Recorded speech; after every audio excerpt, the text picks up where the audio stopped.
প্রিয় দর্শক, আপনারা ইতিমধ্যে দেখছেন তেরোখাদা থানা মুকামপুর গ্রামে দুস্থ হেল্প প্রোগ্রাম সোসাইটির কিছু শীতের সময় কম্বল বিতরণ হয়েছে। কম্বল বিতরণের শেষে আপনারা দেখছেন এখানে কেন্দ্রীয় কমিটির সদস্যবৃন্দ এবং ভাইস চেয়ারম্যান সহ আরও অনেকে উপস্থিত আছেন। তারা প্রতি বছরের ন্যায় আবারও জনগণের পাশে এবং দুস্থদের পাশে আছে। আমরা এখন কেন্দ্রীয় কমিটির এই দুস্থ হেল্প প্রোগ্রাম সোসাইটির যে ভাইস চেয়ারম্যান আছে তার সাথে আমরা এখন সরাসরি কথা বলবো। সেই কম্বল বিতরণের তার অনুভূতিটা কি, সে আসলে কিভাবে মানুষের পাশে দাঁড়াতে চায়। ধন্যবাদ। আমার সাংবাদিক কথাটা বোঝাইতে পারি নাই। দুস্থ হেল্প প্রোগ্রাম সোসাইটির আমি কেন্দ্রীয় কমিটির একজন চেয়ারম্যান। আমার পাশে আছেন কেন্দ্রীয় কমিটির মহাসচিব অ্যাডভোকেট আয়শা সিদ্দিকা। আমার পাশে আছেন কেন্দ্রীয় কমিটির বাণিজ্য বিষয়ক উপদেষ্টা জনাব মোহাম্মদ আলী টুটুল।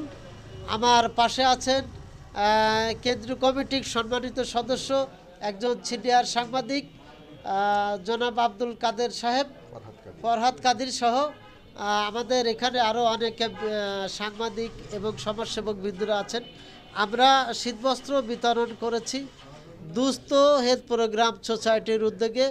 অন্ধ ও প্রতিবন্ধীদের ইউনিয়ন ব্যাপী আমরা যে অসহায় মানুষগুলো যারা নিপীড়িত নিষ্পৃত, বিত্তশীল ব্যক্তিরা যাদেরকে চোখে দেখে না, শিল্পপতিরা যাদেরকে চোখে দেখে না, যারা এই সমাজের প্রতিষ্ঠিত ব্যক্তি তাদেরকে যারা চোখে দেখে না, আমরা ইচ্ছা করেছি দুস্থ হেলথ প্রোগ্রামের মাধ্যমে তাদেরকে আমরা সেবা দিয়ে যাব। তাদের শুধুমাত্র দুস্থ গরিব মানুষকে শুধু শীতবস্ত্র নয়, এরা স্বাস্থ্যসেবা পাবে, এরা ট্রি প্লান্টেশনের মাধ্যমে আমরা গাছ দেব, ওদেরকে ফ্রি চিকিৎসার ব্যবস্থা পাবে এবং ফ্রি চিকিৎসার ক্যাম্পিংয়ের সুব্যবস্থা ওরা পাবে। আমরা সারা বাংলাদেশে প্রতিটা জেলায় ফ্রি ক্যাম্পিংয়ের ব্যবস্থা করব এবং সারা বাংলাদেশের স্বাস্থ্যসেবার কাজগুলো আমরা চালিয়ে যাব। আমাদের যারা কর্মী আছেন, আমাদের যারা কেন্দ্রীয় কমিটির ভাইরা আছেন, সবাইকে নিয়েই আমরা 68টা জেলায় আমরা ছড়িয়ে ছিটিয়ে ইনশাল্লাহ মানুষের পাশে থাকতে চাই। ধন্যবাদ আজিজুল হাকিমকে, দুস্থ হেল্প প্রোগ্রাম সোসাইটির চেয়ারম্যান। এখন আরও মূল্যবান বক্তব্য দেবে এবং আমাদের সাথে কথা বলবে দুস্থ হেল্প প্রোগ্রাম সোসাইটির মহাসচিব আয়শা সিদ্দিকি। তার কাছে আমরা মূল্যবান বক্তব্য রাখবো। আসসালামু আলাইকুম। আমার উদ্দেশ্য হচ্ছে যে কোনোভাবে দলমত নির্বিশেষে জাতির উন্নয়ন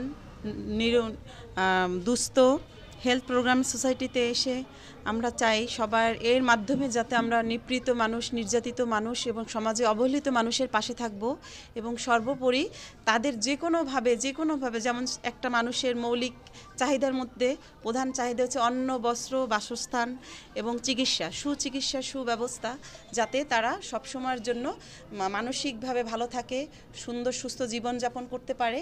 তাদের চিকিৎসা সহযোগিতাটা করব আমরা, বিনামূল্যে তাদের ওষুধ বিতরণের ব্যবস্থা করব, যাতে তারা যেমন এই শীতে আমরা এবার এই কম্বল বিতরণ করলাম, যাতে তারা শীতে কষ্ট না পায়, যেন তাদের পাশে অসহায় মানুষের পাশে আমরা সর্বোপরি সবসময় থাকতে পারি। সেই প্রচেষ্টায় আমাদের এই লক্ষ্যটাই হচ্ছে যে মানুষের পাশে থাকা, নির্যাতিত মানুষের পাশে থাকা। ধন্যবাদ। এখন আপনাদের সামনে আরও মূল্যবান বক্তব্য রাখবেন আমাদের দিঘলিয়া উপজেলার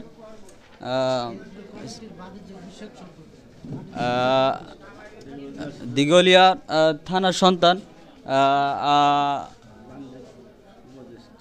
কেন্দ্রীয় কমিটির দুস্থ হেল্প প্রোগ্রাম সোসাইটির কেন্দ্রীয় কমিটির বাণিজ্য বিষয় সম্পাদক, তার কাছে আমরা তার বক্তব্য নিব।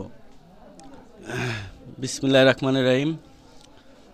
আজকের এই মহতী অনুষ্ঠানের আমাদের মাঝে উপস্থিত আছেন দুস্থ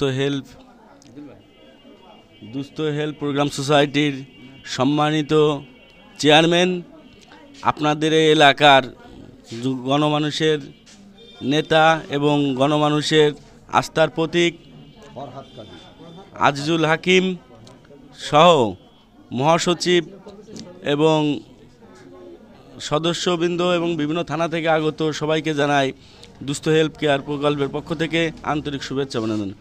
প্রিয় এলাকাবাসী, আজকেরা আমাদের এই মুকামপুর তেরোখোদা থানার মুকামপুর গ্রামে যে আমরা অসহায় দুস্থ প্রতিবন্ধীদের মাঝে কিছু শীতবস্ত্র বিতরণ করতে পেরেছি, এই জন্য সর্বপ্রথম শুকরিয়া আদায় করি মহান রব্বুল আলমের প্রতি। তারপরে আজকের এই প্রকল্পের চেয়ারম্যান জনাব আজিজুল হাকিমের প্রতি, কারণ তার উদ্যোগে তার সহানুভূতির মাধ্যমে আমরা আপনাদের মাঝে কিছু শীতবস্ত্র বিতরণ করতে পেরেছি। আসলে আমাদের আজিজুল হাকিম সাহেব এই প্রতিষ্ঠানের যে চেয়ারম্যান, সে দীর্ঘদিন ধরে, শুধু আজকে না, দীর্ঘদিন ধরে অসহায় দুস্থ মানুষের পাশে সেবাদান করে আসছে, আপনারা জানেন।